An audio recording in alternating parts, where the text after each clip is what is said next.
Haleluya. Amin. Puji Tuhan saudara, kita ketemu lagi sore ini. Ya, kita mau belajar firman Tuhan. Sebelumnya kita ucapkan dulu 1 Yohanes pasal 2 ayat yang ke-6 yang jadi tema kita sepanjang tahun ya. Siap semua? Kita ucapkan sama-sama ya. 2, 3. 1 Yohanes 2 ayat yang 6. Kewajibanku hidup seperti Kristus ya. Angkat Alkitab, berdiri, ucapkan juga dengan sungguh-sungguh. 2, 3. Aku percaya Alkitab adalah firman Tuhan. Ketika aku membaca, mendengar, melakukannya, aku pasti berbahagia. Amin. Puji Tuhan saudara. Kita mau belajar, saudara boleh buka Filipi pasal 4 ayat yang ke-8. Ibu Marlin tolong dibacakan lagi.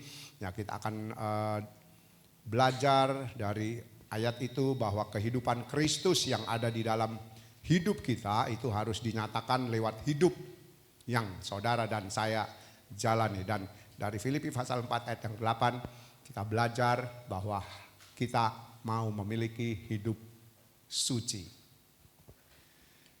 Filipi 4 ayat 8. Ya. Jadi akhirnya saudara-saudara, semua yang benar, semua yang mulia, semua yang adil, semua yang suci, semua yang manis, semua yang sedap didengar, semua yang disebut kebajikan dan patut dipuji, pikirkanlah semuanya itu. Iya, jadi yang kita lihat atau yang kita ingin pelajari dari pribadi Tuhan Yesus dari ayat ini yaitu hidup suci. Suci, ya saudara, saya ingin ajak saudara lihat dulu. Arti daripada suci itu berarti bersih. Ya, ini berhubungan dengan agama, nanti kita akan belajar ya. Kemudian yang kedua, suci itu bebas dari dosa. Yang ketiga, suci itu murni. Ya, jadi itu arti daripada hidup suci. Hidup suci itu bersih, bebas dari dosa, murni. Nah, saudara, saya ingat satu ayat tidak ada di catatan atau di multimedia.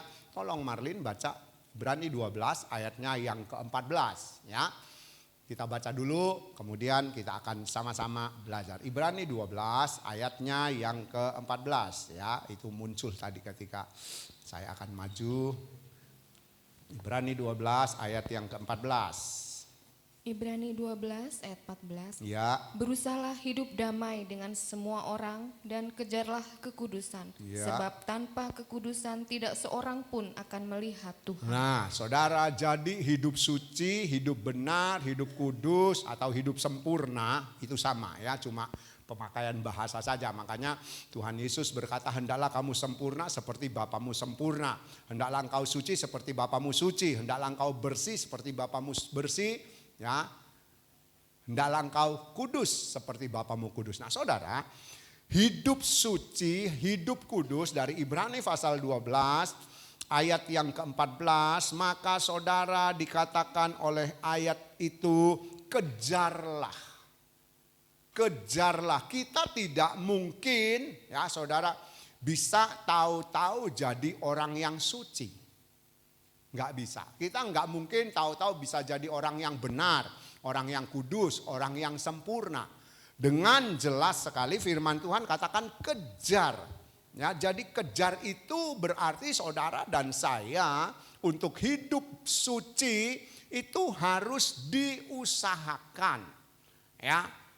Dikejar, dilakukan tahap demi tahap supaya akhirnya kita bisa benar-benar hidup suci. Enggak ada ya orang yang dibaptis. Ya, dibaptis itu kan artinya mati meninggalkan hidup yang lama, ya kan? Kemudian keluar dari air hidup baru. Oh, aku sudah suci. Ada orang yang suci? Suci itu harus diusahakan. Makanya kan kita sudah pernah belajar kalau kita mau bersih, mau suci, mau benar, mau kudus, mau sempurna, Itu tahap demi tahap. Ya, kita satu hal kita harus kerjakan supaya kita tidak bersalah lagi dalam hal yang itu. Ya, dan kita sudah tahu suci itu atau benar itu, kudus itu, ya, ketika saudara dan saya punya kesempatan untuk berbuat dosa, kita tidak melakukannya. Nah, itu baru benar. Nah, sekarang kita mau lihat, kita mau belajar ya dari poin-poin ini. Hidup suci atau hidup yang ditulis bersih, ya. Dari arti bersih itu tidak kena najis. Ya, jadi orang yang hidup suci, ya, dia harus berusaha, berjuang supaya hidupnya bersih, tidak kena najis. Saudara coba buka Kejadian 4 ayat 5 sampai 7, kita akan dengar pembacaannya ya. Bersih itu berarti tidak kena najis. Dan kita sudah baca dari Ibrani, dengan jelas firman Tuhan katakan kejarlah. Kejarlah, ya. Saudara tidak bisa berdoa, Tuhan sucikan saya, langsung saudara hidup suci, tidak bisa. Ya, kita nggak bisa cuma dengan berdoa, sucikan saya, langsung kita jadi suci. Enggak. Ya, kita sudah tahu bahwa dosa yang ditebus oleh Tuhan Yesus itu adalah dosa keturunan, dosa yang dimiliki ketika kita lahir sudah memiliki dosa. Dan ketika Tuhan Yesus mati di kayu salib, kita sudah disucikan. Tetapi hidup kodrat dosa, sifat dosa, ya, masih ada di dalam diri kita. Kita dengar Kejadian pasal 4 ayat 5 sampai 7. Bersih berarti tidak kena najis, ya. Mari. Kejadian 4 ayat 5 sampai 7.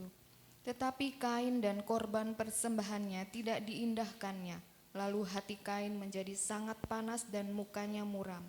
Firman Tuhan kepada Kain, "Mengapa hatimu panas dan mukamu muram? Ya. Apakah mukamu tidak akan berseri jika engkau berbuat baik? Tetapi jika engkau tidak berbuat baik, dosa sudah mengintip di depan pintu. Ia sangat menggoda engkau, tetapi engkau harus berkuasa atasnya." Nah, saudara, kita tahu semua kisah ini, ya, terjadi antara kakak adik yang memberi korban bakaran atau mempersembahkan korban bakaran. Korban Kain tidak diindahkan, tidak diterima, bahasa Alkitab katakan tidak diindahkan, tidak diterima oleh Tuhan, tetapi korban daripada Habil diterima. Nah, saudara, kita lihat ketika Kain punya korban tidak diterima oleh Tuhan, ya, kita sudah dengar pembacaan firman Tuhan bahwa dia menjadi panas hati. Dia menjadi marah, mukanya muram. Ya, kalau orang saudara, kalau lihat anak-anak saudara marah, mukanya diapain? Ditekuk. Nah, orang Jakarta, mukanya kok ditekuk, padahal mukanya nggak cemberut.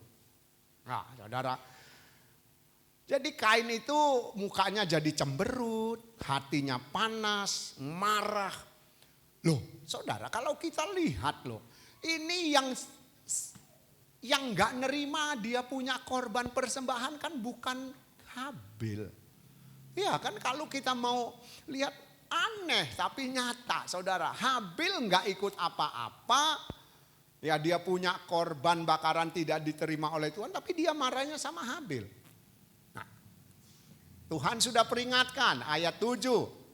Ya, firman Tuhan dengan jelas sekali menulis, apakah mukamu tidak akan berseri jika engkau berbuat baik, tapi jika engkau tidak berbuat baik dan dosa sudah mengintip di depan pintu, ia sangat menggoda engkau, tapi engkau harus berkuasa atasnya. Nah, jadi saudara, kita lihat, tadi saya sudah singgung lagi, ketika kita hidup bersih, kita hidup suci, kita hidup benar, kita hidup kudus, kita hidup sempurna, yaitu ketika ada kesempatan berbuat dosa tapi kita tidak melakukannya, maka kita hidup suci.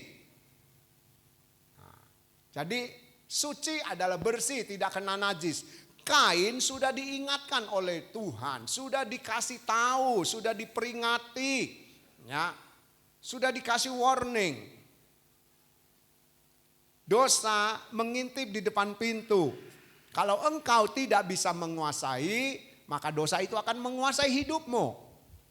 Ya saudara, dengan jelas sekali Tuhan bilang, kenapa? Kenapa kamu kok marah? Ya, kemarahanmu itu sudah diintip oleh dosa. Atau dosa sudah lihat loh Kain marah. Nah yuk kalau tak kuasai dia akan jadi sesuatu atau jadi yang tidak baik. Nah kita lihat Tuhan sudah kasih tahu. Makanya saudara, hidup bersih itu kita harus lakukan. Ya, dari tahapan-tahapan hidup kita. Nah dari kisah ini berarti saudara, kalau kita mau hidup suci, ada kesempatan berbuat dosa, kita tidak boleh kena dosa itu. Nah makanya tidak kena najis. Ya, Kain harusnya bisa, tetapi dia mengikuti panasnya hati, marahnya hati. Ya, akhirnya dia berbuat dosa, membunuh adiknya Habil. Nah, kemudian saudara, kita lihat Amsal pasal 1 ayat 10. Amsal pasal 1 ayat 10. Tidak kena najis, itu artinya bersih. Amsal 1 ayatnya yang ke-10.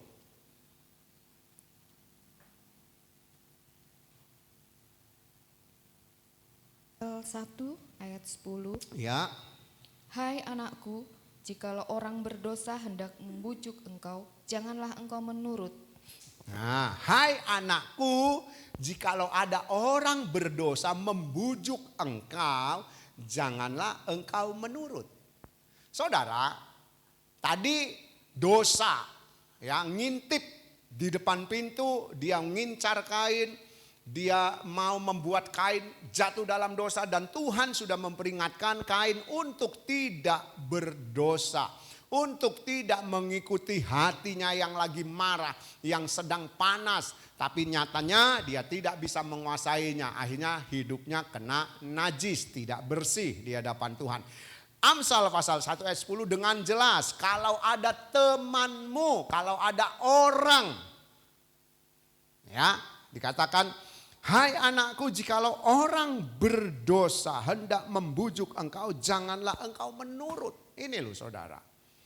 Jika ada orang yang membujuk kita, ngajak kita, ayo melakukan yang berdosa, firman Tuhan katakan jangan nurut. Supaya apa? Supaya kamu bersih. Supaya kamu tidak kena najis. Ada ayat di perjanjian lama kalau nggak salah di janganlah kamu turut-turut berbuat kejahatan dengan kebanyakan orang. Ya, saudara, jangan turut-turut melakukan kejahatan di Al-Khatib kalau nggak salah, pengkhotbah. Kebanyakan orang untuk berbuat dosa. Seringkali saudara, kita tidak bisa mempertahankan hidup bersih kita. Karena apa? Karena teman. Ya, betul apa betul? Seringkali teman ini mempengaruhi hidup kita. Akhirnya kita berbuat salah lagi. Nah kalau kita mau, ya kita yang memiliki hidupnya Tuhan yang dititipkan kepada kita, kita harus hidup suci, berarti bersih, tidak kena najis. Ayo, jangan sampai kita berbuat dosa lagi. Ya, jaga hidup ini, jangan kena najis. Ya, Tuhan selalu mengingatkan, saya percaya ketika saudara dan saya mau berbuat dosa, di hatimu, di hatiku sudah ada Roh Kudus. Betul? Dan itu pasti sudah memberi sinyal. Ketip-ketip warna oranye atau kuning. Kalau saudara lampu merah hijau biru, lampu kuning merah itu, ya saudara mau merah kan dia kuning dulu. Tek, nyala merah. Ya. Itu sudah menjadi sinyal bahwa kita harus berhenti. Kalau di lampu merah, tapi orang Indonesia hebat, begitu ngene, duar, tabrakan di tengah jalan. Sama hijau, sebelum hijau pun tek, sudah lari. Nah, makanya banyak kecelakaan. Itu warning, sama seperti Kain dikasih warning oleh Tuhan. Jangan dosa ngintip kamu. Nah, kemudian Amsal, kalau ada yang mengajak kamu berbuat tidak benar, ya seringkali kan saya sudah sampaikan firman Tuhan 2 Kamis yang lalu kalau nggak salah, kita lebih ikut suara yang terbanyak walaupun itu tidak benar. Seringkali kita terbawa. Kita mau bertahan untuk benar, tapi yang banyak ini enggak benar, akhirnya kita katut. Kita terbawa. Iya kan? Kenyataannya kan seperti itu. Kita enggak bisa bertahan, aku harus tetap benar. Nah ini loh, kalau kita mau hidup suci, kita harus jaga. Supaya hidup kita bersih atau tidak kena najis. Ya, itu harus berusaha. Ibrani tadi sudah tulis dengan jelas, kejarlah kekudusan. Kejarlah kekudusan. Saudara dan saya, standar sorga itu adalah kudus. Tanpa kekudusan tidak seorang pun layak menghadap Bapa. Tanpa kekudusan tidak seorang pun diperkenan menghadap Bapa. Itu maksud dari Ibrani 12. Ya, ayat 14 tadi. Di situ tidak berhak atau tidak boleh melihat Allah. Maksudnya tidak layak, tidak berkenan masuk sorga. Ya, jadi bersih, tidak kena najis. Nah, itu yang pertama. Yang kedua, nah kalau kita hidup kudus, yang kedua bebas dari dosa. Nah, saudara, bebas dari dosa. Amsal pasal 20 ayat yang ke-9. Amsal pasal 20 ayatnya yang ke-9 ya. Tadi hidup suci berarti bersih, tidak kena najis. Yang harus menjaga saudara dan saya, bukan Tuhan. Ya, Tuhan tidak akan bisa menjaga saudara kalau saudara sendiri tidak mau. Kalau saya sendiri enggak mau supaya hidup kita tidak kena najis, kita enggak mau jaga. Tuhan tidak akan jaga kita. Roh Kudus sudah mengingatkan kita, jangan. Kalau kita tabrak aja ya sudah. Ya, sekarang yang kedua bebas dari dosa. Amsal 20 ayat 9. Amsal 20 ayat 9. Siapakah dapat berkata, aku telah membersihkan hatiku, aku tahir daripada dosaku? Ya, siapakah dapat berkata, aku sudah membersihkan, ya, atau aku sudah tahir di dalam hidup ini.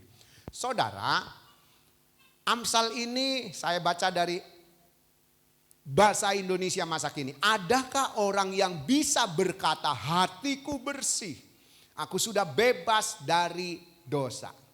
Tadi saya sudah singgung, ketika Tuhan Yesus mati di atas kayu salib, kita disucikan hidup ini. Tetapi kodrat dosa, sifat dosa kita masih ada.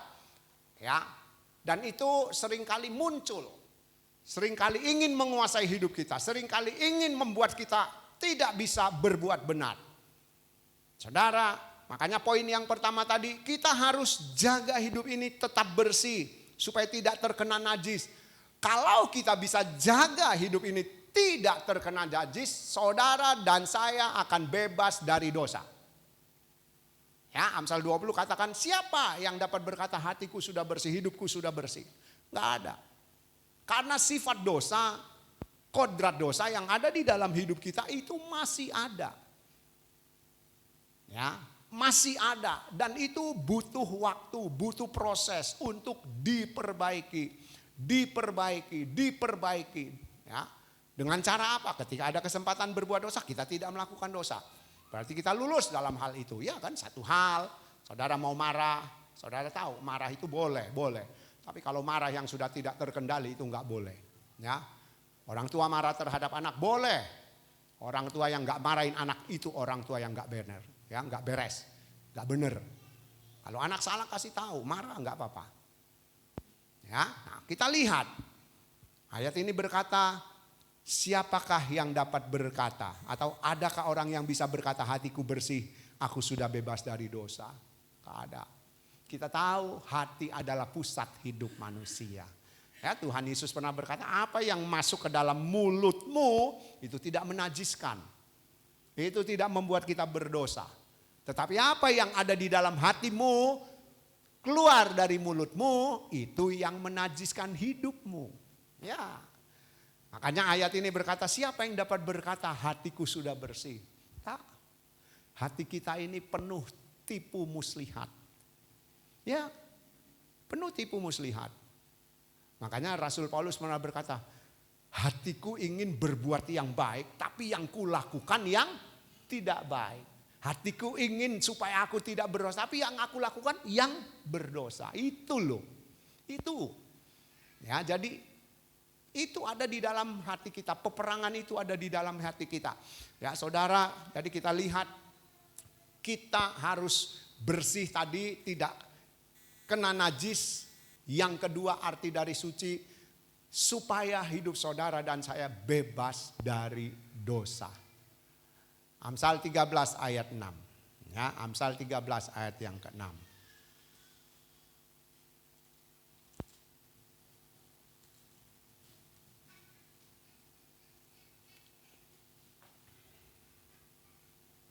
Amsal 13 ayat 6. Amsal 13 ayat 6. Ya, Kebenaran menjaga orang yang saleh jalannya, tetapi kefasikan mencelakakan orang berdosa. nah, ya saudara, kita lihat. Kita bisa bebas dari dosa, poin pertama harus kita jalani. Ya, arti suci yang pertama yaitu murni, tidak kena najis. Ini harus kita kerjakan. Kita harus jaga supaya kita tidak kena najis, supaya kita bisa bebas dari dosa. Ya. Ayat 6 Amsal pasal yang ke-13 dikatakan kebenaran menjaga orang yang saleh. Ya.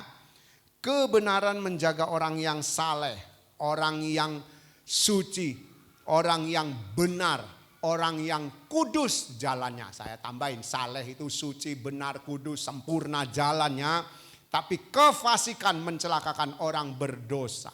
Nah saudara, untuk kita bisa tetap bebas dari dosa, kita harus jaga supaya hidup kita tidak terkena najis. Maka saudara, selain kita menjaga hidup ini, ayo izinkan Tuhan, Roh Kudus yang ada di dalam hati kita, itu juga menjaga hidup kita. Dikatakan kebenaran, kebenaran itu Tuhan Yesus. Ya, Tuhan Yesus sudah mengutus Roh Kudus, dia sudah kembali ke sorga. Ya, makanya saudara, Roh Kudus itu diberikan untuk menjaga kita juga. Dengan cara apa? Berbisik. Saudara nggak akan dengar suara, jangan lakukan dosa. Enggak. Tapi hati nurani kita, di mana ada Roh Kudus di dalam hati kita, di dalam hidup kita, itu akan berbicara. Itu akan berbicara, itu akan berbicara. Enggak mungkin enggak. Saudara mau marah, itu timbul di mana? Hati dulu. Enggak ada langsung di pikiran tahu-tahu mau marah, enggak. Hati ini jengkel misalnya. Ya. Mau marah. Hati ini bekerja. Otak bekerja. Aku harus marah. Nah, sudah gitu, dor, gebrak meja. Otak merintahkan tangan, pukul meja atau ambil apa buanting, grobyak. Saudara. Itu loh. Jadi ayo, selain kita harus menjaga hidup kita, kebenaran yaitu firman, yaitu Tuhan Yesus, ingin menjaga hidupmu juga dengan Roh Kudus yang sudah diutus. Tadi saya katakan Tuhan tidak akan menjaga hidup saudara dan saya kalau kita tidak izinkan Roh Kudus bekerja dalam hidup kita. Firman yang kita pelajari itu begitu banyak sekali ya saudara. Sudah ada di dalam Alkitab semua. Ayo pakai itu. Ketika kita diingatkan oleh Roh Kudus, kita ingat firman, oh iyalah, aku harus sempurna seperti Bapa sempurna. Berarti, aku nggak boleh berbuat dosa, harus bebas dari dosa. Kuduslah kamu sebab aku kudus. Ya, kalau saudara baca di suratan Petrus kan, kuduslah kamu sebab aku kudus. Itu yang ngomong Tuhan. Jadi Tuhan kita Tuhan yang kudus. Saya sudah sampaikan firman Tuhan ketika kebangkitan, kenaikan Tuhan Yesus ke surga. Standar surga. Orang yang hidup benar. Karena di sorga adalah tempat kebenaran. Di sorga adalah berdiam kebenaran. Ya, standar sorga itu adalah suci, kudus, benar, sempurna. Nah, tidak bercacat celah, tambah lagi. Nah, jadi saudara, Kita harus miliki yang pertama, jaga hidup kita supaya tidak terkena najis atau kena najis lagi. Maka yang kedua, kita bisa hidup bebas dari dosa. Tentu saja saudara dan saya harus menjaganya. Ya, harus menjaganya. Harus menjaganya. Nah, sekarang yang ketiga. Arti dari suci adalah murni. Murni itu tidak ada campuran apapun di dalamnya. Ya, tidak bercampur dengan unsur lain. Ya, saudara, misalnya ini minyak kayu putih murni. Berarti tidak ada yang lainnya. Ya cuma dari kayu putih itulah. Ya. Murni, tidak ada unsur lain, tidak dicampur oleh apapun. Kalau sudah tercampur satu tetes aja dari 100 cc, satu tetes itu sudah enggak murni. Ya, itu sudah enggak murni. 100 cc minyak kayu putih murni, tahu-tahu ketetesan air, sudah enggak bisa dibilang murni, ya kan? Ya, sudah enggak bisa dibilang murni. Kenapa? Karena sudah tercampur, sudah terkontaminasi, sudah rusak, sudah enggak murni lagi. Kalau dites dengan laborat pasti ada. Oh, ini kecampuran air ini. Ya, itu bagiannya Pak Dedi biologi ya. Ya saudara, kita lihat.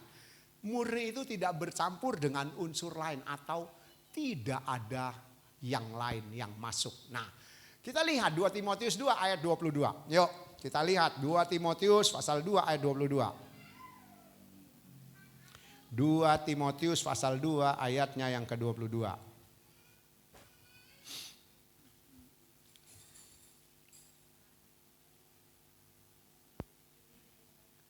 2 Timotius 2 enggak apa-apa.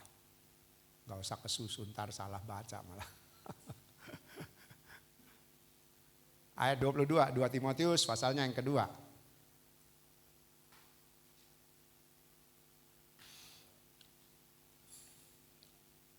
Timotius 2 ayat 22. Ya. Sebab itu jauhilah nafsu orang muda, kejarlah keadilan, kesetiaan, kasih dan damai bersama-sama dengan mereka yang berseru kepada Tuhan dengan hati yang murni. Iya, saudara, kita lihat. Ya, kita baca ayat ini, memang ini nasihat Rasul Paulus kepada Timotius, ya. Sebab itu jauhlah nafsu orang muda, kejarlah keadilan, kesetiaan, kasih dan damai sejahtera, damai bersama-sama dengan mereka yang berseru kepada Tuhan dengan hati yang murni. Yang murni, yang tidak tercampur, yang tidak terkontaminasi, yang tidak rusak. Ya, hatinya hati yang murni.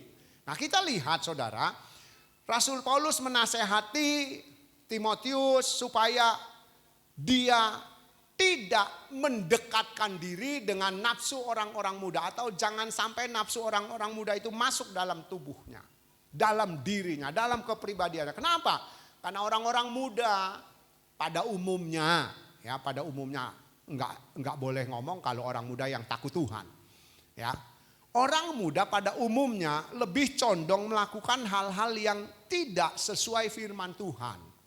Orang muda biasanya lebih tertarik dengan dunia, dengan yang tidak benar, dengan yang tidak baik. Itu kenyataannya, itu kenyataannya. Makanya anak-anak kita yang masih muda-muda, orang tua harus jadi teladan.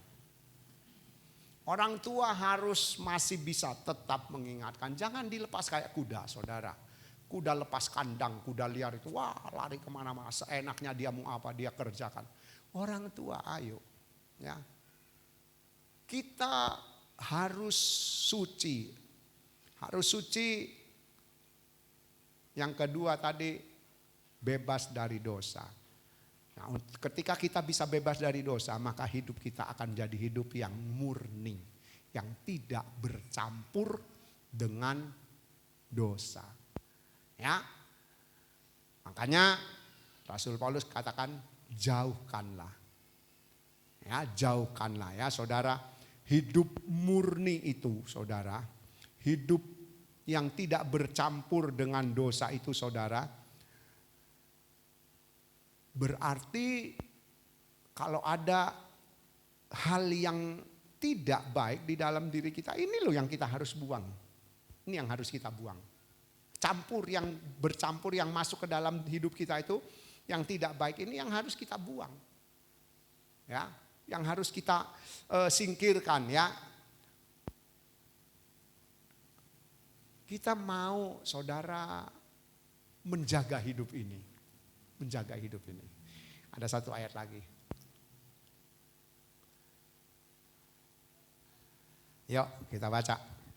1 Korintus 15 ayat 33. Tadi Paulus katakan kepada Timotius, jauhkanlah atau jauhilah nafsu orang-orang muda. Keinginan orang-orang muda yang selalu condong berbuat dosa. 1 Korintus 15:33 ini ayat-ayat hafalan, ayat yang sering kali dikutip ya untuk mengingatkan kita. Ayat 33.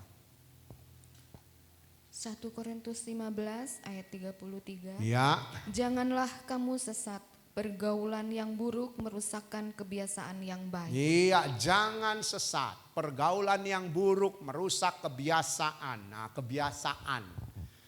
Saudara, kebiasaan-kebiasaan yang baik seperti apapun yang sudah dibangun itu akan rusak ketika bergaulnya tidak baik. Saudara, saya percaya saudara menanamkan ya di dalam hidup anak saudara, termasuk saya, di dalam hidup anak-anak kita dengan kebiasaan yang baik, ya, dengan hal-hal yang baik, dengan cara hidup yang baik. Tapi saudara, ketika anak kita keluar, apalagi sekarang anak-anak sekolah di luar kota kos, kita nggak tahu anak kita kumpul sama siapa. Ada yang tahu? Nggak ada yang tahu. Nggak ada yang tahu anak kita ini bergaul sama siapa, bersahabat sama siapa, nggak ada yang tahu. Ya, ada pepatah yang berkata, kamu boleh memiliki atau bertemanlah dengan seluruh manusia di dunia, tapi bergaul harus pilih-pilih. Bersahabat dengan, nah, jadi memiliki teman di seluruh dunia ini boleh, bersahabat atau bergaul itu harus pilih. Saudara boleh punya teman di mana saja, tapi untuk bergaul saudara harus pilih. Ya, saya baca dari terjemahan sederhana Indonesia ayat yang sama. 1 Korintus 15 ayat 33. Dengar. Tetapi janganlah kalian tertipu oleh orang-orang yang berkata seperti itu. Saudara bisa baca ayat sebelumnya ya, maksudnya. Karena ada peribahasa. Dengar saudara. Ada peribahasa. Terjemahan sederhana Indonesia menerjemahkan lebih gampang kita tangkap. Tetapi ada peribahasa, kalau bergaul dengan orang yang jahat, nanti kamu akan menjadi seperti mereka.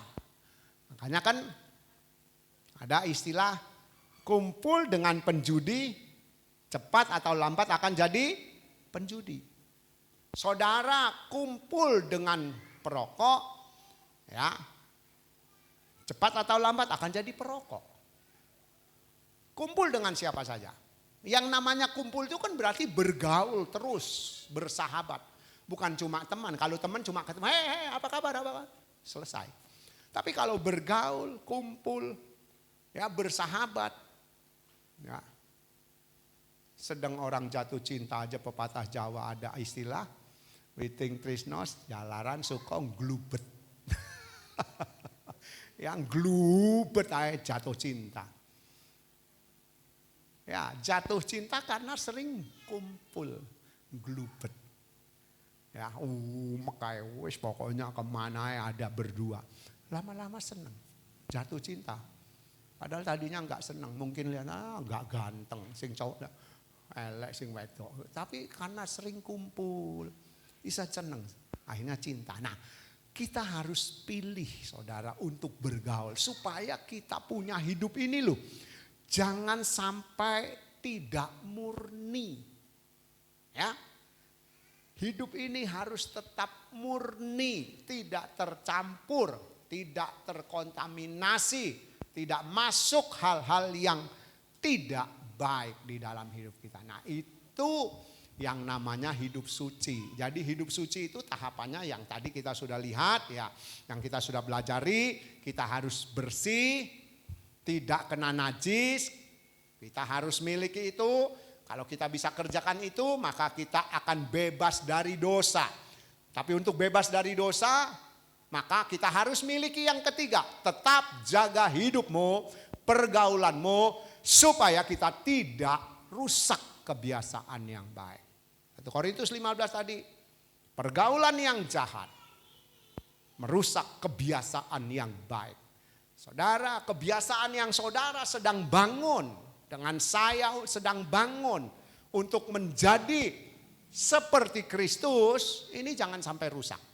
Sebab ini teladan kita dan ini standar sorga. Ya, ayo saudara, jaga hidup ini untuk tetap suci. Bangun kebiasaan yang baik itu terus. Dengan juga tetap menjaga bergaul kita. Supaya kita tidak terkontaminasi. Supaya kita bisa tetap murni hidup ini. Ya, jaga hidup untuk tetap suci. Tuhan tidak akan pernah menolong kita. Tuhan tidak akan pernah mengintimidasi kita atau ambil alih supaya kita hidup suci. Kita yang harus memiliki keputusan. Ayo jaga hidup ini untuk tetap suci. Karena Tuhan Yesus, Dia adalah suci. Tuhan berkati.